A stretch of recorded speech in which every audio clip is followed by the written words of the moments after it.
The Pittsburgh Steelers used the 216th overall pick on Quincy Roche, and as a Steelers fan, I'm very happy about this.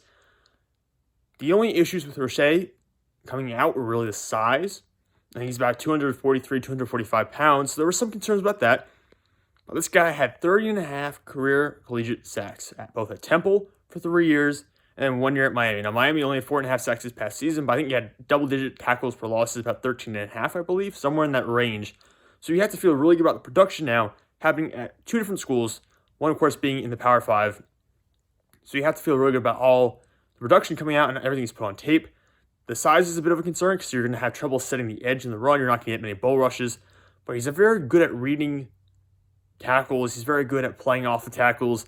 He's quick. He's good bend for a linebacker, for an outside linebacker, which he's going to play in our scheme. So I really like this selection. I also like Alex Highsmith.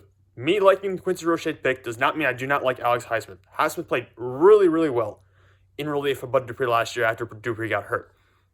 I was in the mindset that we might not actually take an outside linebacker until the 7th round because we really don't need. I think Highsmith is good enough to be a starter. I really do. I don't think you necessarily need to take someone to compete with him for the starting job. I think that you just need to have a backup there in case something happens to them. Because you need to have depth in case something happens to T.J. Watt or Highsmith.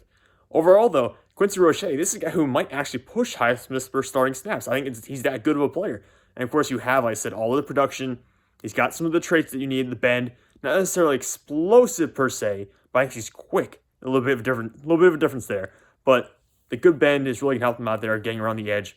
Again, this is a guy who's going to win with his ability to read his ability to read tackles, his ability to determine what's the best move to go to, because he doesn't have necessarily the power to get up and bull rush a guy.